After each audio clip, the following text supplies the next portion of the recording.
I was 32 the year I went up to the ridge behind Black Elk Hollow in central Wyoming, not far from a dried-up riverbed we used to fish at when I was younger. It was mid-October 2014. The season had started early that year, and most of the hunters from town had already made their way back home after their first weekend out. I'd waited until the rush was over before heading up, partly because I hated running into other people in the woods, and partly because I preferred the quiet. I had a week off work, no cell service, and nobody waiting on me back in Riverton. It seemed like the right time to disappear into the timberline and clear my head. I packed up my old Ford pickup with what I needed: my Remington 700.30-06, my canvas tent, a couple gallons of water, 2 tarps, a cooler full of simple meals, a solar lantern, propane stove, and a pair of insulated boots I'd worn since college. I knew the land well enough not to bring a map, though I tossed an old one in the glove box just in case. I'd hunted this area since I was a kid with my uncle, back when he'd take me along and let me carry a BB gun just to feel grown. He died 3 years earlier, and I guess a part of me was trying to hold on to that memory, that version of me that hadn't yet been swallowed up by long shifts, missed calls, and bills stacked on the table. I got up there on a Monday morning, drove until the dirt trail narrowed and forced me to stop, and hiked the last mile to a flat spot near the ridge line. It wasn't a campsite, not officially, but there were signs someone had used it before. Burn marks where a fire pit had been, some rusted cans half buried in the soil. I pitched my tent under a set of lodgepole pines and hung a tarp between them to keep the dew off. The first evening was quiet. I spotted a few tracks not far from my tent. Elk, maybe a few days old. Nothing fresh. I didn't care. I wasn't in a rush to fill my tag. I sat on a log and watched the light fade over the tops of the trees, the kind of golden light you only see for 5 minutes a day, if you're lucky. Felt good to be out. No emails, no traffic, no people. Just cold wind and the sound of leaves scraping against each other like paper. That night, the wind picked up. It rattled the edge of my tarp and made the trees groan in that slow, twisting way. I lay in my sleeping bag, listening. I wasn't nervous. I camped alone dozens of times. But there's something about being the only person for miles that makes your ears sharper.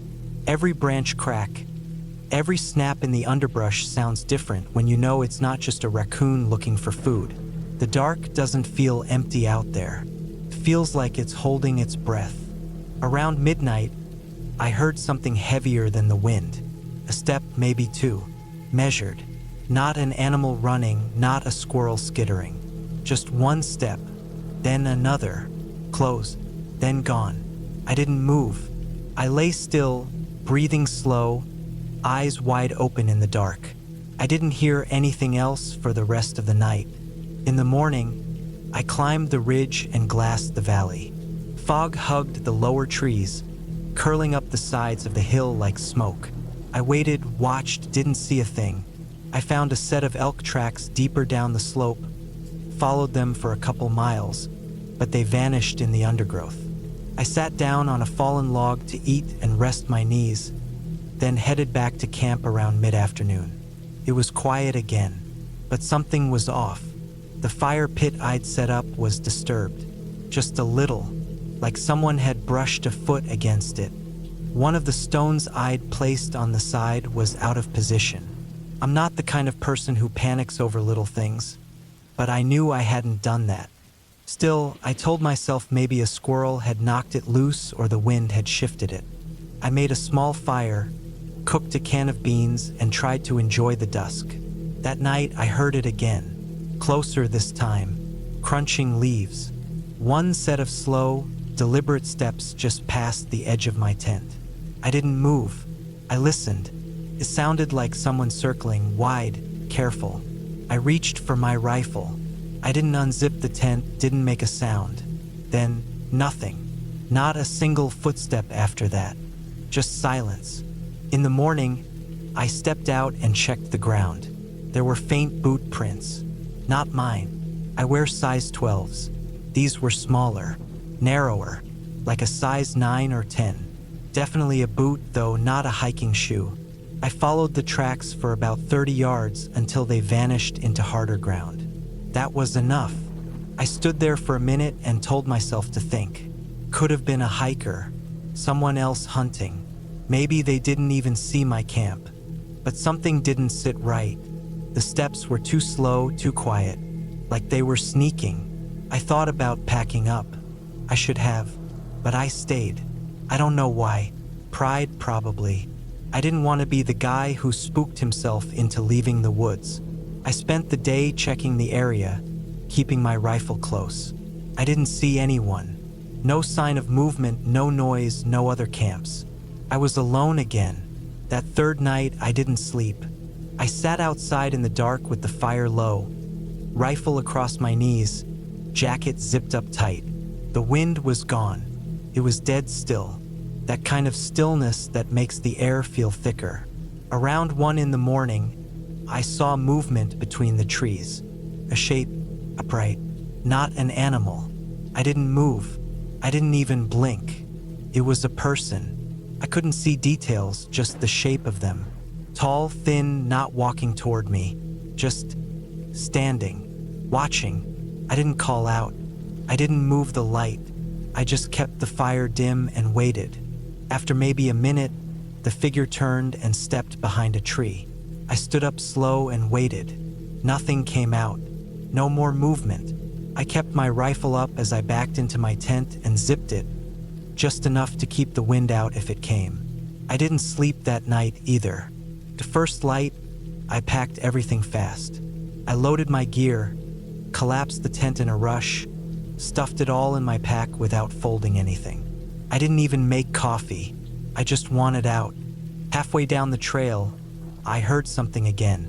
Not behind me, off to the right, maybe 50 yards into the brush. I didn't see anything. I didn't stop. I kept moving, rifle in hand, breathing through my teeth. I didn't calm down until I saw my truck at the bottom of the trail. Still there, untouched. I threw my pack in the bed, started the engine, and didn't stop until I hit pavement. Back in town, I filed a short report with the ranger's office. They didn't find anything. No other camps. No missing persons. No illegal hunters. Just empty woods. They told me sometimes transients wander that far out. Sometimes people don't want to be found. I didn't argue. I haven't been back to Black Elk Hollow since. That week changed the way I see the woods. It wasn't about fear, not exactly. It was about presence. Knowing someone was there, watching, waiting, not trying to scare me, not even trying to hurt me, just there, like a shadow that never fully leaves. I still hunt, I still camp, but I don't sleep as deeply anymore, not in the wild. I don't forget to check for prints near the fire pit. I don't brush off little things like stones moved an inch or two, because I know now somebody else might be out there. Not a ghost, not a monster, just a man. A quiet man who walks the woods at night, who doesn't leave a trace, and who never says a word. And that's what scares me more than anything else.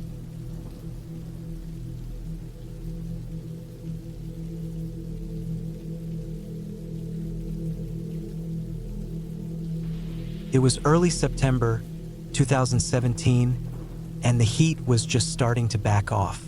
I was 31 then, and things in my life were falling apart slowly, in ways I didn't even fully understand at the time. I just lost my job at a welding plant outside of Des Moines, and the silence that came with unemployment was starting to get to me. So when an old friend from high school, Danny, told me his uncle owned a patch of unused farmland out near Chariton, and that I could use it if I needed space to clear my head, I packed a tent, a cooler, and my old .22 rifle and headed down there. Danny gave me some rough directions to the property. It wasn't anything special, just about 70 acres of overgrown field and some trees near the back, with a collapsed barn and a dried-up cattle pond. The place hadn't been worked in years. He said the fence line was broken and the gate didn't even lock anymore, but no one would bother me out there. That was the idea. I needed isolation. I needed space to sit with my thoughts, even if I didn't like them. I drove my rusted-out Tacoma down a gravel road that looked like it hadn't been driven in weeks.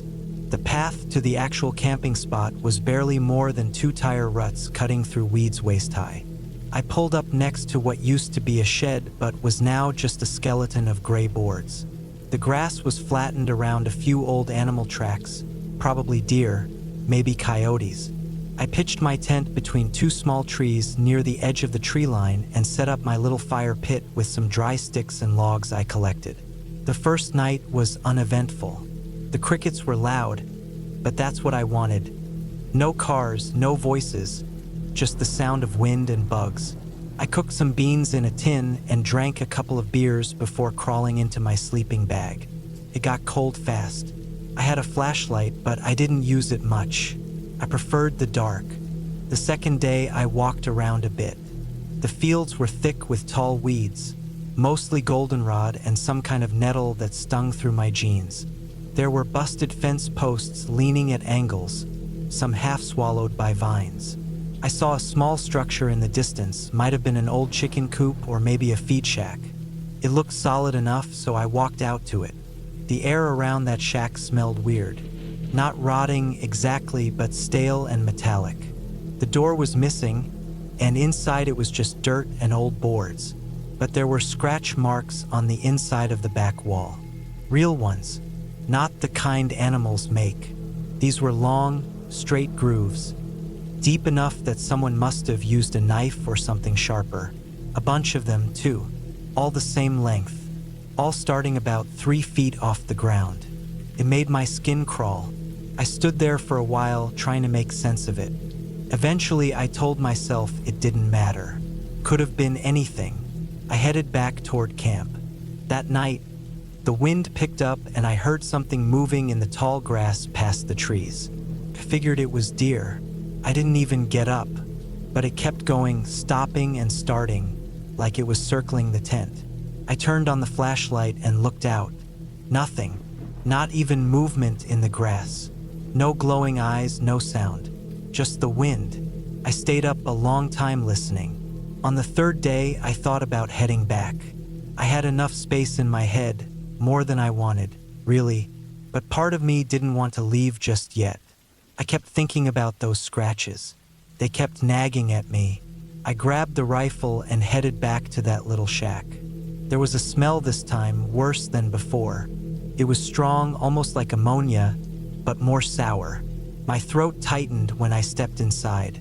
That's when I noticed something new. In the corner, behind some boards, there was a dead animal. At first I thought it was a coyote, but when I got closer, it looked off. Longer legs, strange posture. It was missing its front paws, just raw stumps, dried black. There was no blood on the ground. It looked like it had been placed there. I backed out of the shack and walked fast back to my tent. I thought about packing everything up then and there. I really did, but I didn't. I stayed one more night. I don't know why. Maybe I didn't want to feel like I was running. Maybe I didn't want to admit something felt wrong. That last night was worse than the others. It was dead quiet. Even the crickets stopped. No wind, just stillness, like the air was heavy with something.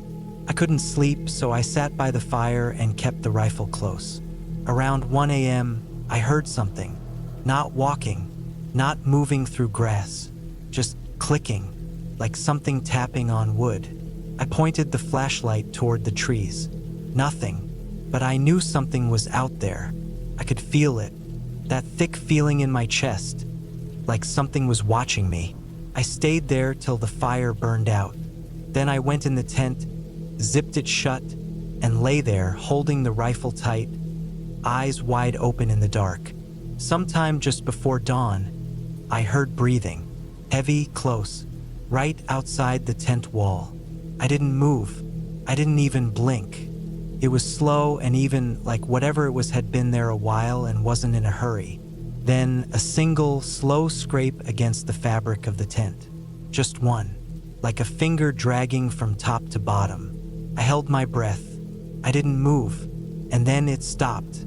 I waited what felt like hours frozen in place. When the sun finally came up, I got out of that tent so fast I nearly ripped the zipper. There was nothing out there. No footprints, no signs of anything. But the weirdest thing, my cooler, which had been sealed and tucked under the fold-out table, was open. Every single piece of food was gone.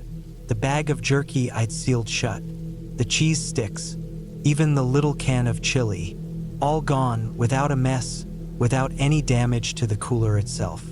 I packed up everything, threw it in the truck, and didn't even check behind me. The whole drive back I kept looking in the rearview mirror, half expecting to see something, standing in the middle of the road behind me. But there was nothing. I never went back to that property. Danny asked me a couple months later if I'd ever ended up using it, and I just told him it wasn't for me. I didn't mention the shack or the animal or the sound outside the tent. I didn't even tell him about the breathing.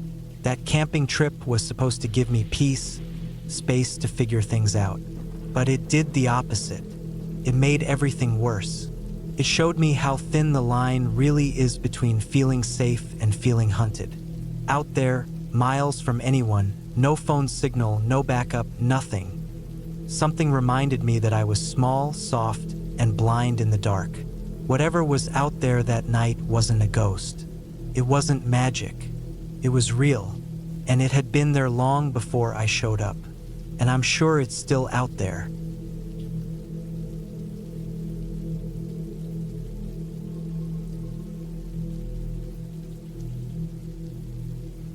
I took 2 weeks off work in late June 2019 to go camping alone in northern Idaho, around the Kaniksu National Forest. I was 29 that summer and needed the break. My job was draining me, and my apartment in Spokane felt like it was shrinking every month.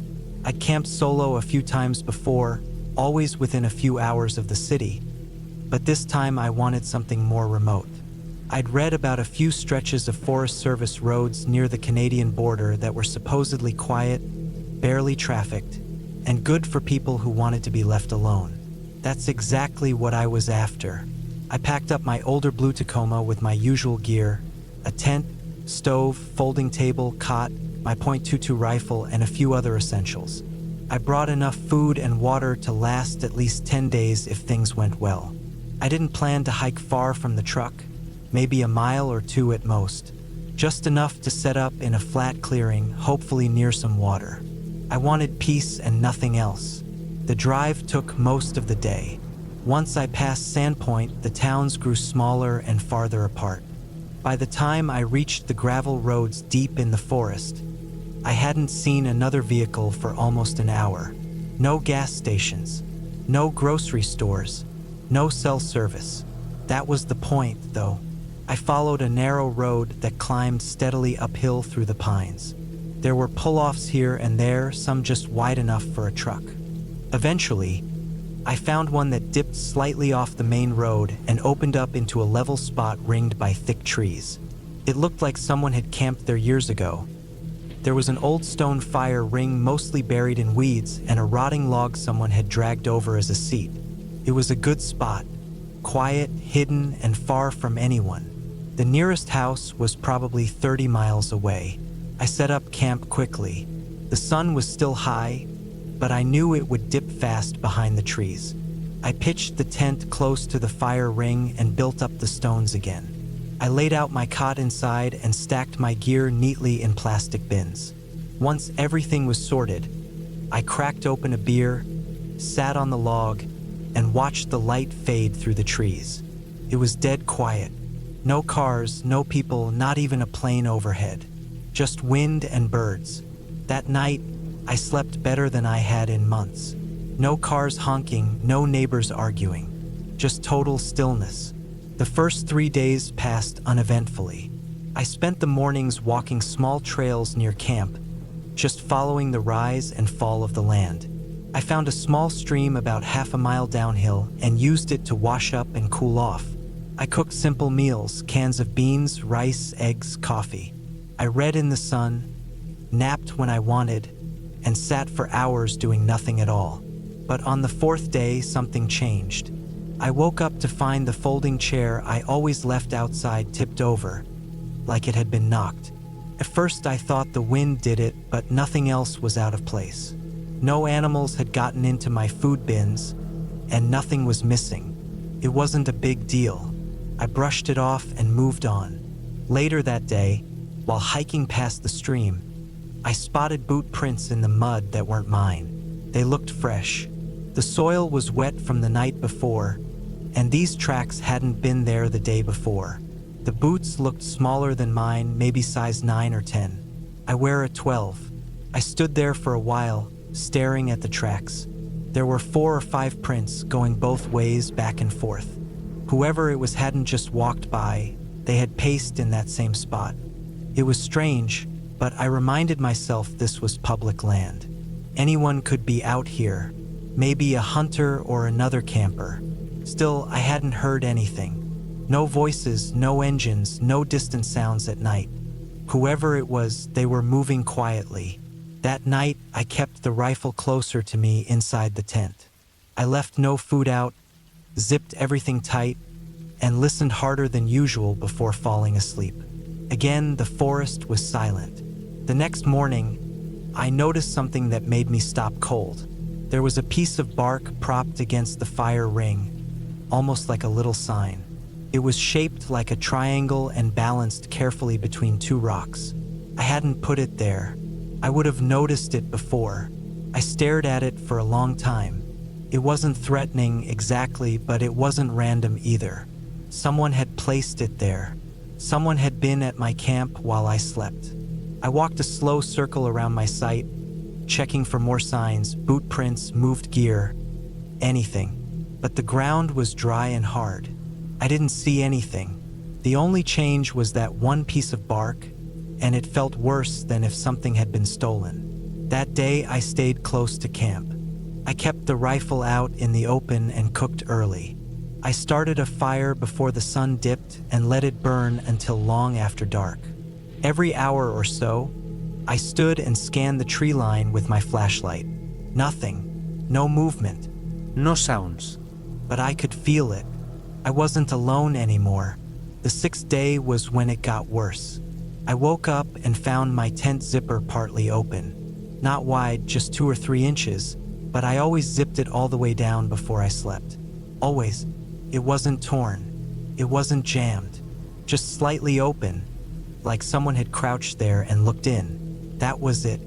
I packed my gear in silence, skipping breakfast. I dumped the rest of my water on the fire pit and started loading the truck.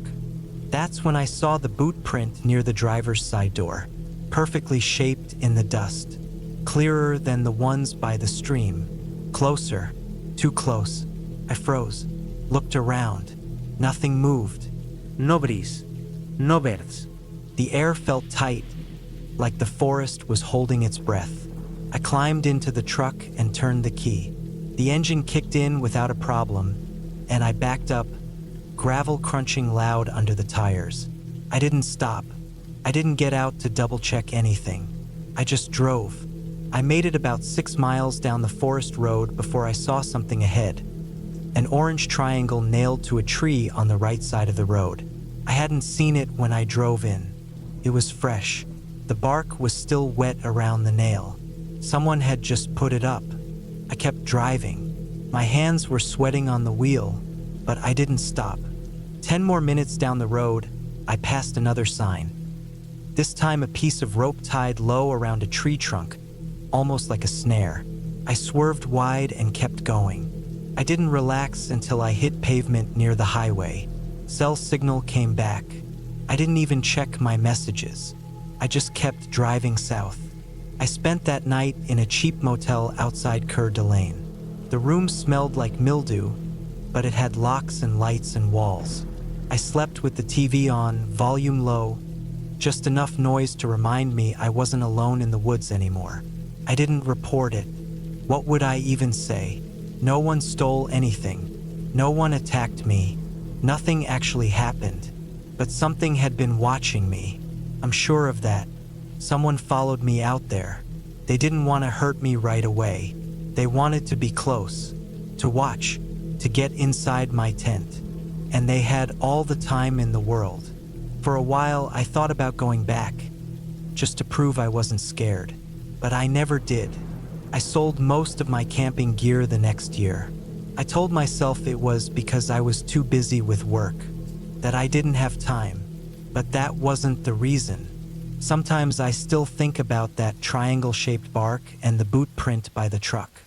I still wonder how close they stood to me while I slept. I wonder what they would have done if I stayed one more night. I don't camp alone anymore, and I never will again.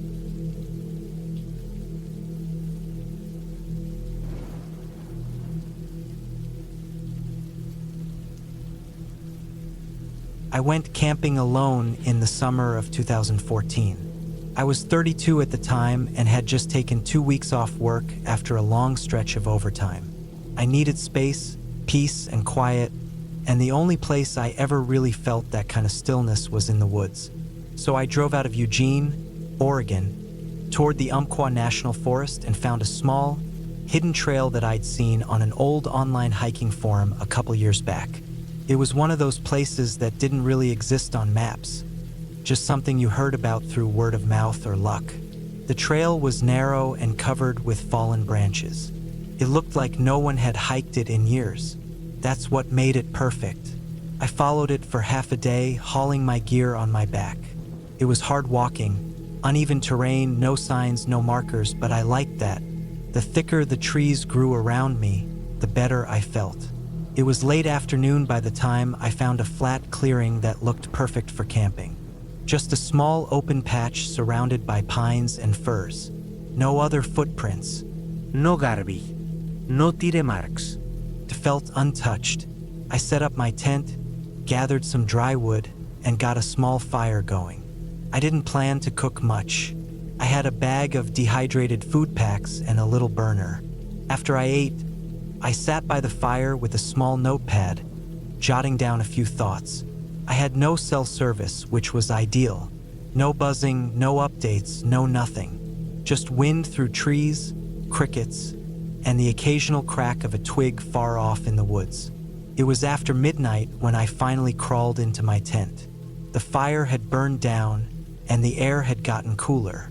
I zipped myself in, rolled into my sleeping bag, and fell asleep fast. The forest at night can be loud if you're not used to it, but I'd done this enough times to know which sounds to ignore. But something woke me up a couple of hours later. It wasn't loud. That's what made it worse. It was quiet, too quiet, like everything had stopped at once. No bugs. No wind, just a dead stillness outside. I stayed still in my bag for a minute or two, eyes wide open, ears straining. Then I heard something faint. Not an animal, not branches, something deliberate. Footsteps, very slow, soft but unmistakable. They came from the direction of the trail I'd hiked in on. I sat up inside my tent and listened. The footsteps stopped. I held my breath. Then I heard a new sound, like a long, low exhale. It didn't sound natural. More like someone letting out a breath after a long walk. I froze. I didn't move. I didn't unzip the tent or grab a light. I just sat there listening. Minutes passed. Nothing else came. Eventually, the bugs started up again. The trees rustled. Whatever it was gone or hiding. I didn't sleep much after that. I lay down but kept my knife close to my side and waited for the sky to turn gray.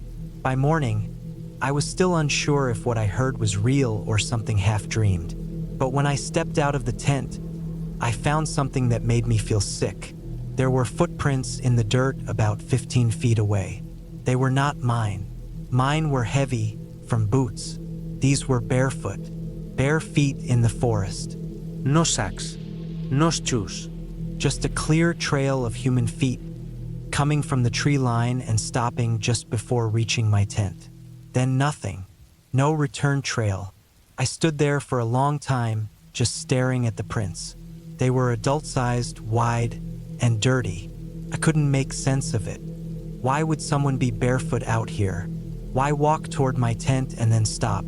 I didn't eat breakfast. I packed my gear up fast. I thought about hiking back out, but something in me told me to wait, to watch to be sure I wasn't being followed. I didn't want to get caught out on a trail with someone behind me I couldn't see, so I stayed another night. That second night, I didn't light a fire. I didn't want to be seen. I tucked my tent deeper into the trees, under some brush, and covered it with a bit of camo tarp I kept for rainy days. I stayed inside as soon as the sun dipped low and kept completely silent. And again, I heard it. The same slow, soft steps. This time from a different direction, closer from the side. No exhale this time. Just walking. Then a pause. Then more walking. It circled me. Not close, but not far either. I didn't breathe. I didn't blink. My whole body was stiff with fear. It went on like that for maybe 30 minutes. Then silence. Then again that strange sound. A slow breath. Or maybe a moan. Couldn't tell. The second morning, I found no new prints. It had rained slightly overnight, so the ground was soft, but no clear tracks. I figured either he'd kept his distance, or he'd learned to cover his steps. That was when I made my decision to leave. I couldn't stay another night. My gut was screaming at me that something was very wrong. I didn't even eat. I just took down the tent, packed, and started hiking out fast.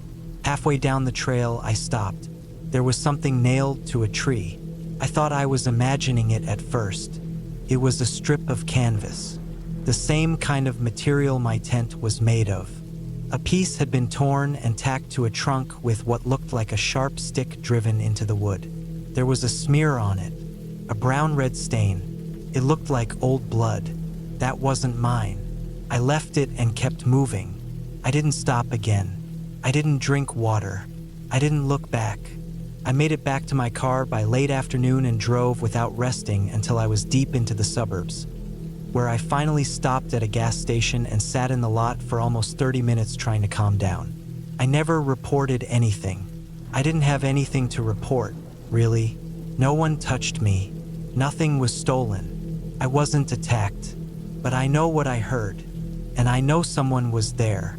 Someone barefoot, circling my camp, breathing heavily in the dark. I haven't been camping alone since, and I never will again. I still think about the quiet that fell that first night, that unnatural stillness, that moment when everything in the woods just stopped like it was holding its breath. Whatever was out there, it knew I was alone, and it wanted me to know I wasn't alone. That's the part that keeps me up sometimes. That whoever it was didn't try to hide. They wanted me to hear them, to find those prints, to see the strip of my tent nailed to a tree, like it was a message. They'd done it before. They knew what they were doing. That's why they were barefoot. That's why they were quiet. That's why they didn't rush it. They were patient. And if I'd stayed one more night, I don't think I'd have made it back.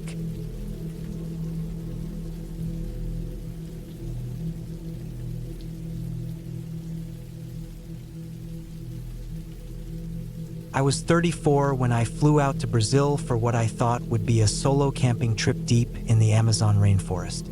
I had taken a sabbatical from work, and I needed space. Life had become too predictable, too clean, too safe. I wanted something real, something that could remind me I was alive.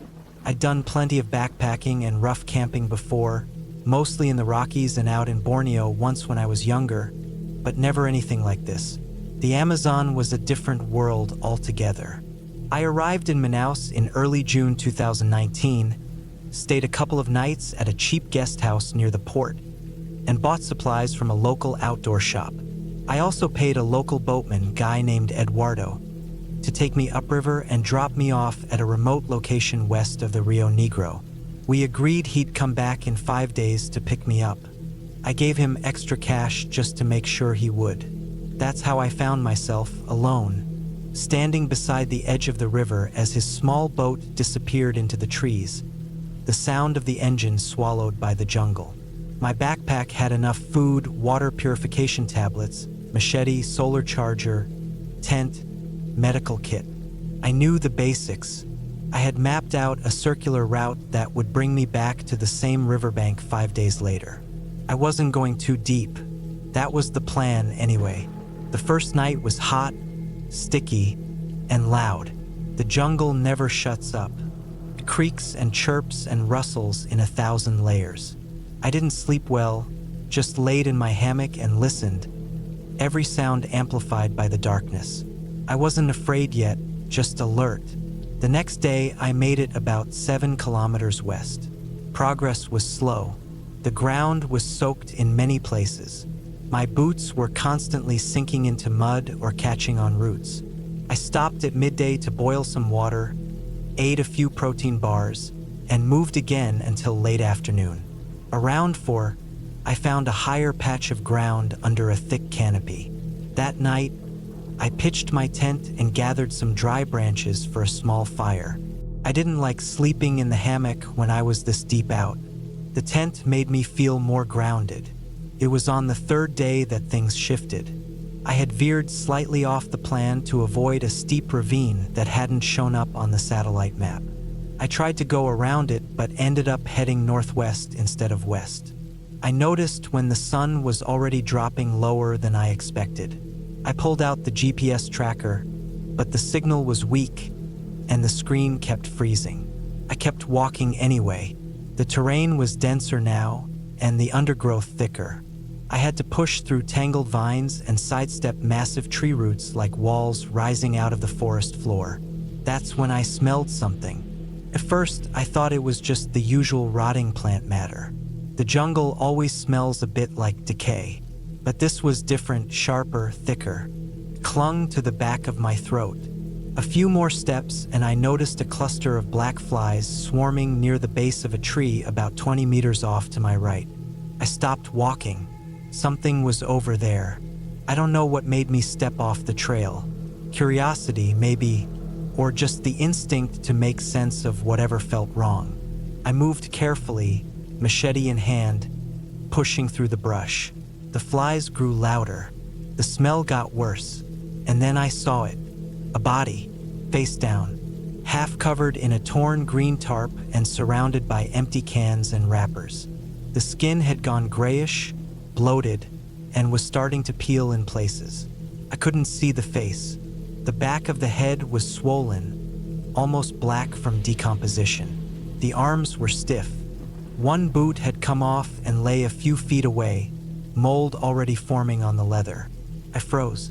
My heart started pounding, not in fear at first, but in disbelief. This wasn't an animal. It wasn't some story I'd read. It was real. A real human body, left here and forgotten in the middle of the rainforest. I stepped back and looked around. There were signs of a small camp, collapsed tent, A rusty pot. a cracked plastic bottle filled with brown water, some pages from a notebook stuck under a rock, but most of the writing had run from the rain. One page had a date, May 18th, 2019. It was June 12th when I found him. Whoever this was had been dead at least a couple of weeks. My thoughts began racing. I had no radio. The GPS was unreliable. I had no way to notify anyone until I got back to the river where Eduardo was supposed to pick me up in 2 days.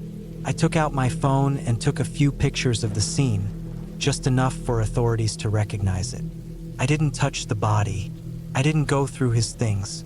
Still, I didn't want to camp anywhere near it. I backtracked about half a kilometer and found a slightly raised clearing. That night, I barely slept. The jungle felt different now, meaner, more hostile.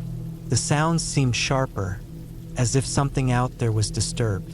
I kept thinking about who the man was, how he ended up out here, and why nobody had come for him. Did he get lost?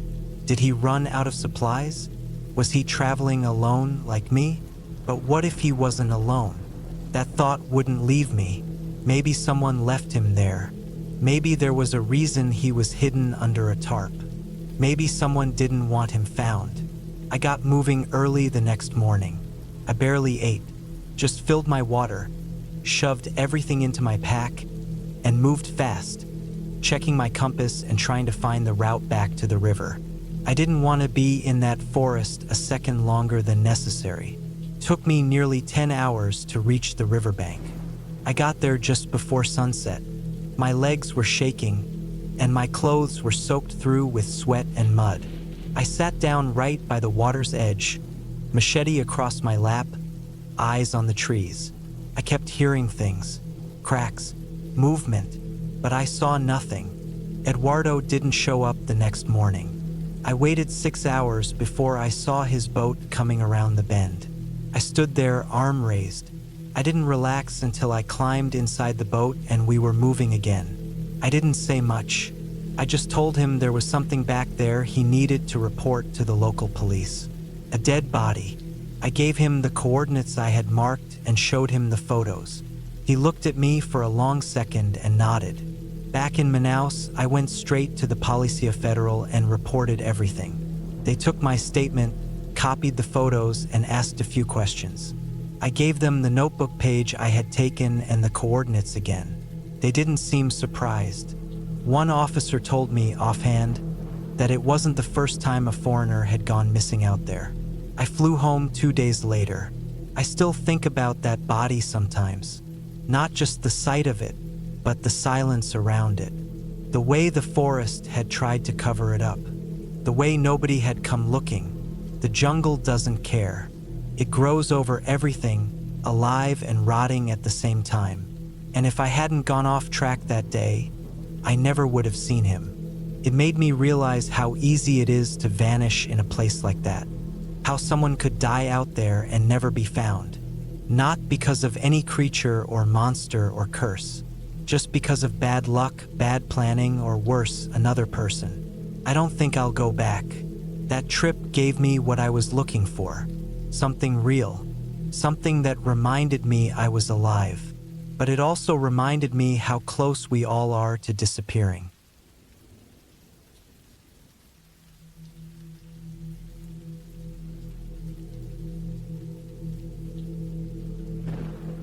I went camping in northern Arizona in the fall of 2013. I was 28 at the time. I had driven out from Albuquerque to spend a few quiet days off-grid. I had taken a few solo camping trips over the years, and this one felt right. I needed to be away from everything: phone, work, traffic. My plan was to stay out for 3 nights, maybe 4 if the weather stayed good. I picked a spot in the Kaibab National Forest, far from the more popular trails. I'd been there once before with a friend a couple of years earlier. There were no official campsites where I went, just flat earth and trees. The nearest trailhead was maybe 1.5 miles back, and even that was just a gravel pull-off. I liked the silence. I liked the feeling of being completely on my own. The first day went fine.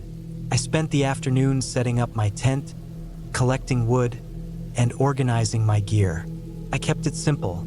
Just one pot, a gas burner, a sleeping pad, and a tarp I always strung between trees just in case it rained. I had brought a small hatchet, a hunting knife, and a revolver.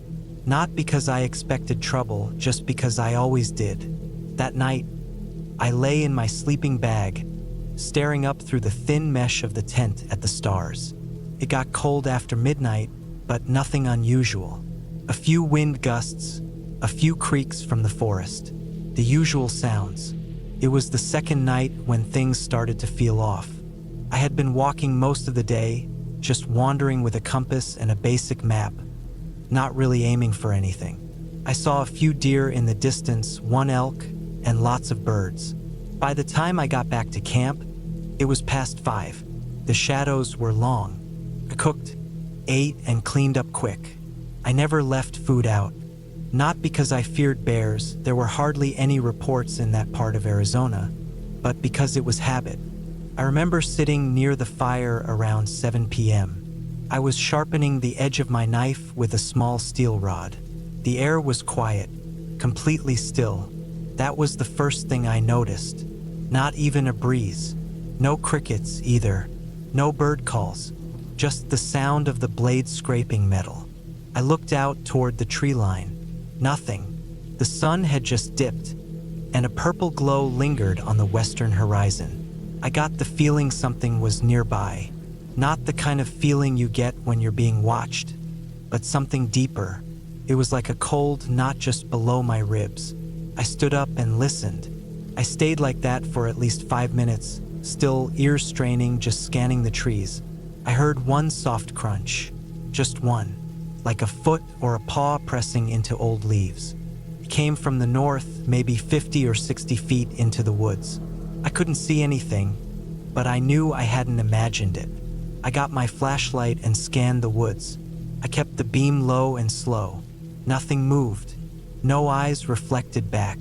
I stood there for a long time, just pointing the light into the dark. Eventually, I sat back down. The fire had burned low, so I fed it more wood and made sure the revolver was close. I didn't feel like sharpening the knife anymore. I just stared into the flames and listened. The silence stayed. Felt unnatural, too complete. I've been in quiet woods before, but this wasn't that. This felt like something was holding its breath. I didn't sleep well that night. I kept waking up every hour or so. At one point, I thought I heard something brushing against the tent fabric, but when I sat up and listened, I heard nothing. I told myself it was the wind, even though there hadn't been any. I kept the revolver under my sleeping bag and the knife in my boot. The third day, I tried to act normal. I hiked, collected more wood, refilled my water at a nearby stream, and forced myself to stay out longer than I normally would. But I was on edge. Every squirrel darting through brush made me twitch. I stopped every couple hundred yards to scan the trees. That evening, around 6:30, I saw something. I had just returned from the stream and was walking the last 30 yards toward camp. I had to pass through a small slope of pine trees to get there. As I moved up the slope, I looked up and stopped. Something moved behind my tarp. Just a quick shape, like someone slipping behind it. I froze. My mind went blank. For a second, I doubted myself. Then I drew the revolver. I took slow steps forward. I called out. Didn't say anything, just made a loud sound. Nothing. The tarp barely moved. I got closer and swung the flashlight around the trees. Nothing. I stepped around the tarp. No one there, but something had definitely brushed it. The bottom edge of the fabric was still slightly swaying, like something had passed too close. I didn't sleep at all that night. I sat upright by the fire, wrapped in my coat, revolver across my lap. Around 2 a.m., I heard what sounded like breathing. Not loud, not raspy, just soft, slow breathing, maybe 20 feet away in the trees. But I couldn't see a thing. I pointed the flashlight into the woods, but the battery had started to dim. The beam barely reached. The breathing stopped after a few minutes. I never saw anything. Right before dawn, I packed everything up. Tent, tarp, gear, everything. I didn't cook breakfast. I didn't refill water.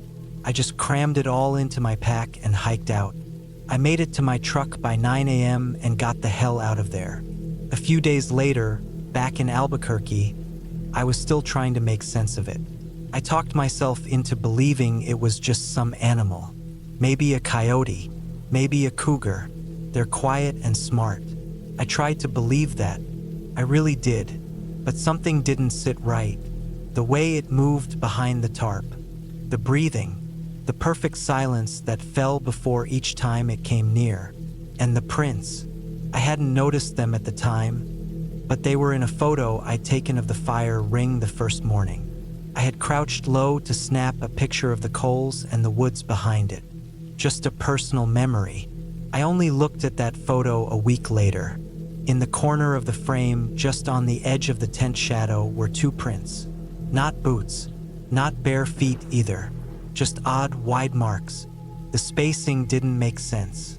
Too far apart to be from a small animal, but not deep enough for a heavy one. I stared at that picture for a long time. I still have it.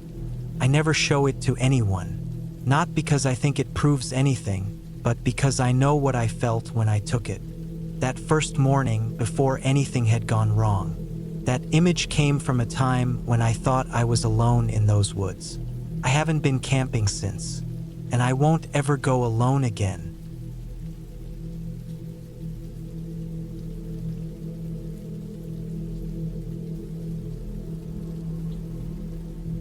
I was 32 when I decided to take a solo camping trip across part of northern England.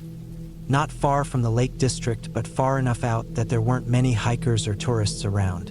This was in late September 2019. The weather was already starting to turn damp and chilly, and that helped keep the crowds away too. I wanted quiet. I'd been dealing with stress at work and just needed to step away for a while. I picked a small patch of forestland near a disused rail line just outside a village called Tarnbrook. It wasn't completely wild, but it was the sort of place that didn't get much foot traffic anymore. You could still see the outline of where the old railway tracks used to run.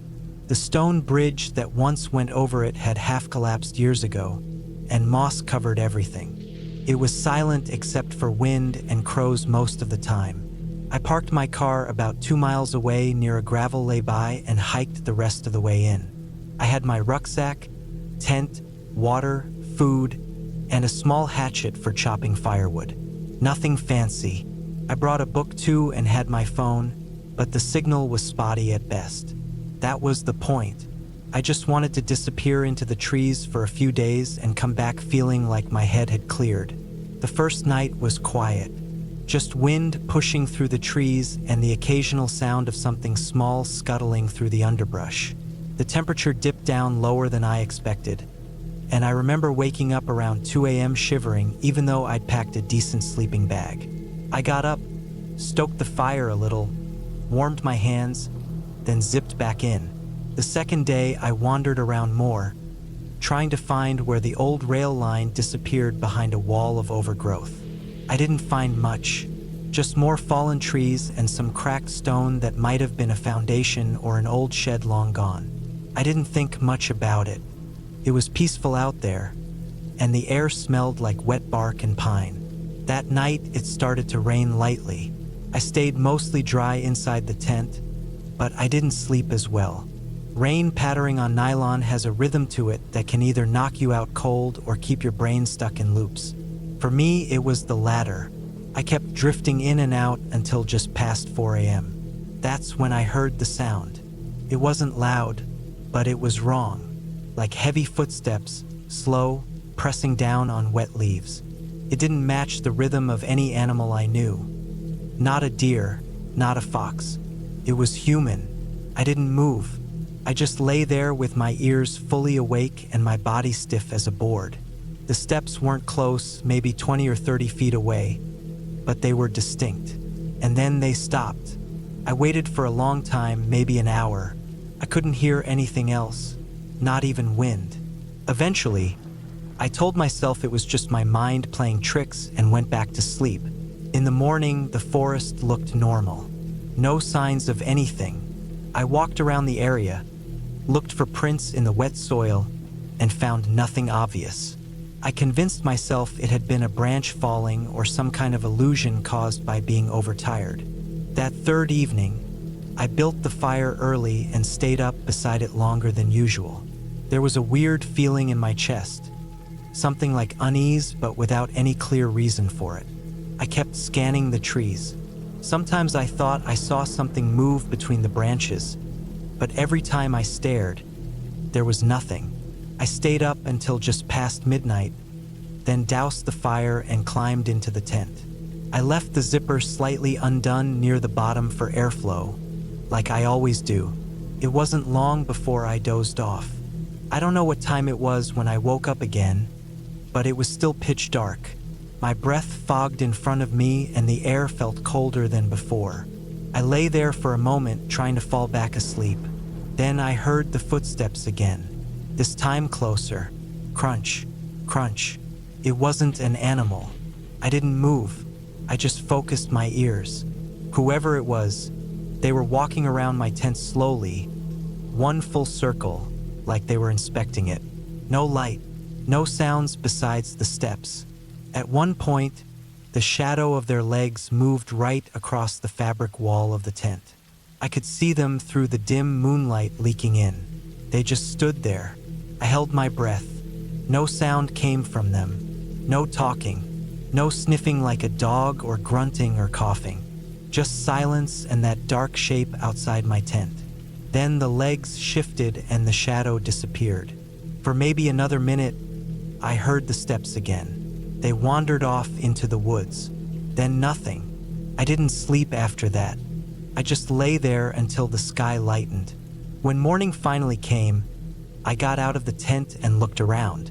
I found one boot print in the mud, right near the spot where the shape had stood. Deep heel, shallow toe, like whoever it was had been leaning back while standing there. I followed the direction the steps had gone, but they disappeared not far into the trees. No trail, no other signs. I wanted to pack up and leave right then, but I hesitated. I tried to convince myself again that it was just some weird hiker, someone who got lost or maybe curious. But what kind of person walks up to a stranger's tent in the middle of nowhere, circles it, and then vanishes? That last night I didn't light a fire. I thought maybe if I kept things dark and quiet, whoever it was wouldn't come back. I lay in the tent with my hatchet beside me, barely blinking. I kept the rain cover pulled back so I could see out through the mesh if I needed to. The sky was clear and full of stars. Around 3 a.m., I saw him. He wasn't walking this time. He was standing dead still between two trees maybe 15 meters away. Just there, facing my tent. He didn't move for at least 10 minutes, just watching. Then he stepped behind a tree and didn't come out the other side. I waited for hours. At first light, I got up, packed everything as fast as I could, and left. I didn't stop to eat. I didn't even fold the tent properly. I just shoved it into the bag. I hiked straight back to the car, kept looking over my shoulder the whole way. When I got to the car, there was mud on the driver's side door. A smear of it, like a hand had been pressed there. I checked the windows. Nothing was broken. The doors were still locked. I opened the boot, shoved everything in, and drove. I never went back to Tarnbrook after that. I don't even like looking at forests anymore. The thought of trees lining both sides of a path, with shadows just beyond reach, it makes my skin crawl now. I still don't know who he was. Could have been a local, a drifter, someone who lived off-grid nearby. Or maybe someone who saw my car parked by the road and followed me. The idea that he might have been watching from the first night and I never noticed, it gets under my skin even now. But I'm sure of one thing. That man wasn't lost. He wasn't trying to find help or curious about a camper. He stood out there in the dark and just watched. Calm, still, not making a sound. And that's what scares me most. People don't do that unless they're thinking something very bad.